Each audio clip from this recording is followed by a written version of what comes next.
Hello students, आज हम आप लोगों को मेम्ब्रेन ट्रांसपोर्ट पढ़ाएंगे। मेम्ब्रेन ट्रांसपोर्ट का मतलब है कि जो कोशिका है, ये जो सेल है, वो अलग अलग झिल्लियों से बंधी होती है। उसके अंदर उसके चारों तरफ भी एक झिल्ली पाई जाती है और उसके अंदर जो ऑर्गेनेल्स होते हैं, जो अंगक होते हैं, उनके चारों तरफ भी झिल्ली पाई जाती है।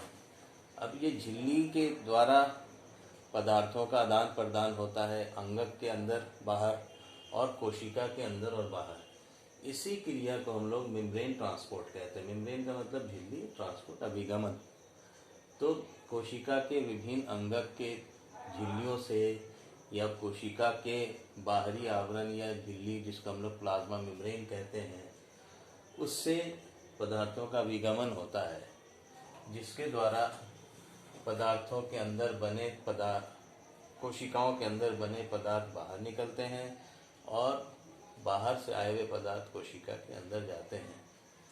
ये पदार्थों का जो अभिगमन है वो चयनित होता है, यानी कि आवश्यक पदार्थ ही अंदर आते हैं और अनावश्यक पदार्थ या दूसरी जगह जाने वाले पदार्थ बाहर निकलते हैं।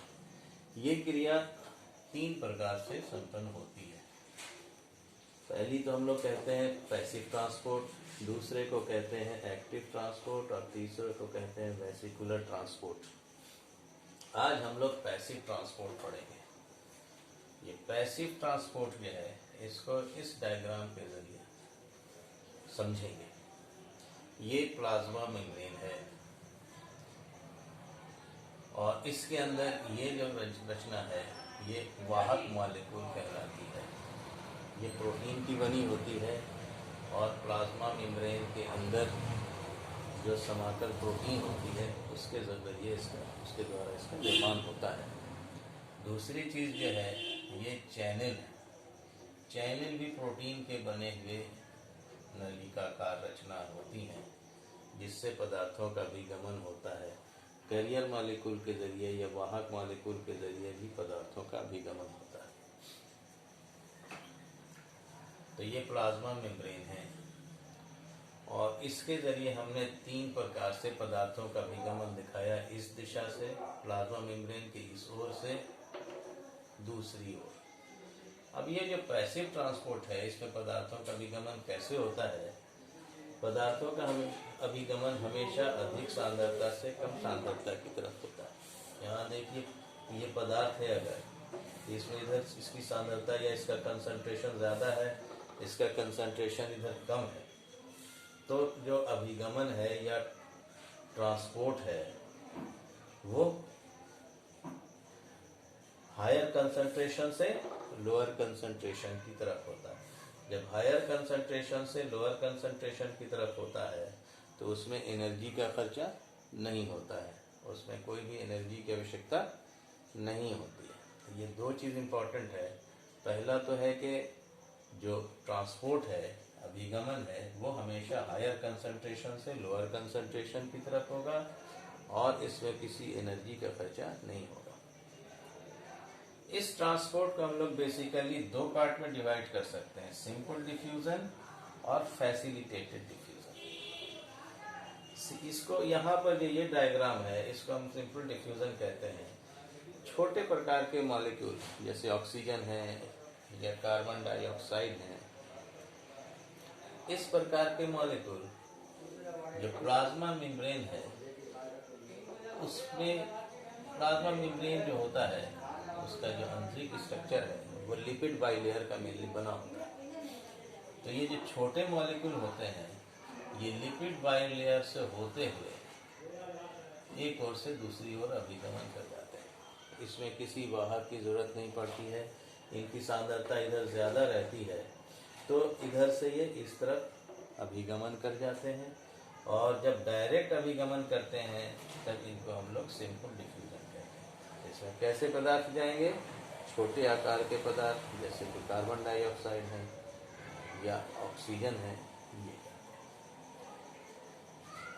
दूसरे आकार के जो पदार्थ हैं, इसमें जनरली जो नॉन पोलर सब्सटेंसेस होते हैं, नॉन पोलर कंपाउंड्स होते हैं, अध्रुवीय कंपाउंड जो होते हैं, कार्बन डाइऑक्साइड भी अध्रुवीय है और ऑक्सीजन भी अध्रुवीय है। जैसे ऑक्सीजन है या कार्बन डाइऑक्साइड है, ये इस तरह से अभिगमन करते हैं या ध्रुवीय पदार्थ, ठीक है।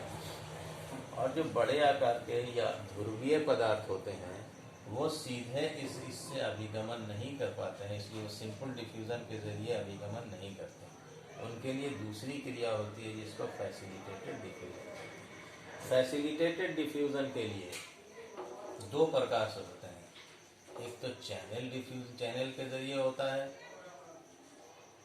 और दूसरा कैरियर मॉलिक्यूल के ज़रिए होता है। तो ये जो चैनल हैं ये भी प्रोटीन के बने हुए होते हैं, इनको हम लोग पहले समझेंगे। प्रोटीन के बने होते हैं और समाकल प्रोटीन के बने होते हैं।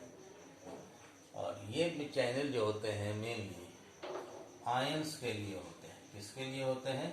आयंस के लिए, जैसे sodium ions, potassium ion, charge molecule हैं, कैल्शियम आयन, इस तरह से magnesium ion etcetera, hydrogen ion.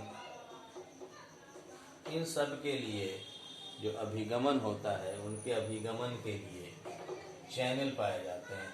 Channel protein के बने होते हैं, समाकल प्रोटीन के बने होते हैं और इनकी जो अंदरूनी सतह होती है वो पोलर होती है, ठीक है, जिसकी वजह से ये ट्रांसपोर्ट होते हैं।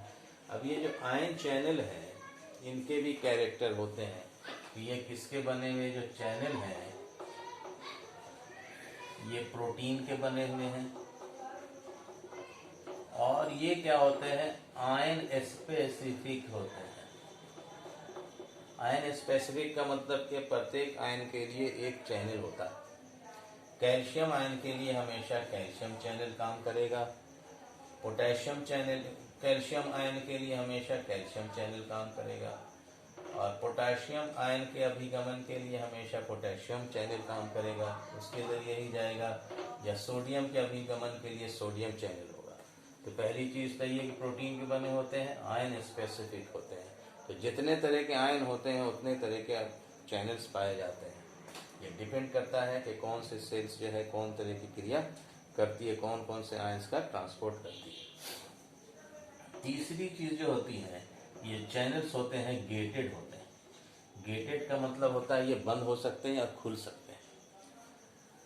अब ये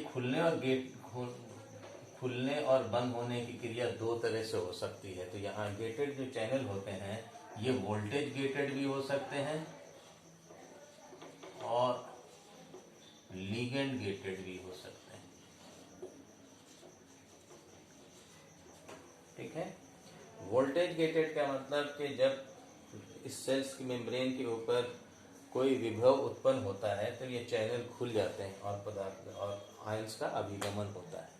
जैसा कि न्यूरॉन्स हम लोग पढ़ा होगा आप लोगों ने 12th में, जब तंत्रिका कोशिका होती है उस पर जो तंत्रिका आवेग का अभिगमन होता है उसके लिए उसकी सतह पर चैनल्स पाए जाते हैं, सोडियम चैनल्स और पोटेशियम चैनल्स। सोडियम चैनल्स और पोटेशियम चैनल्स के जरिए सोडियम अंदर जाते हैं और पोटेशियम बाहर निकलते हैं। तो ये चैनल जब ओपन कब होते हैं? जब इनके ऊपर एक विभव उत्पन्न होता है। तो ये जो चैनल जो कि तंत्रिका कोशिका के ऊपर पाए जाते हैं उसके एक्सॉन के ऊपर खास करके कहिए पूरे ही तंत्रिका पर, वो चैनल जो होते हैं वोल्टेज गेटेड होते हैं। और जो दूसरे चैनल जो लिगेंड गेटेड है ये भी जो तंत्रिका कोशिका होती है, ये तंत्रिका कोशिका या तो किसी पेशी पर जाके समाप्त होती है या फिर किसी दूसरे न्यूरॉन पर जाके समाप्त होती है। तो यहाँ पर जो पोस्ट इसको सिनैप्स कहते हैं। तो यहाँ पर जो पोस्ट सिनैप्टिक न्यूरॉन्स होते हैं या मसल्स होते हैं उन पर जो चैनल्स पाए जाते हैं वो लिगेंड गेटेड होते हैं, ठीक है। ये कैसे होते हैं?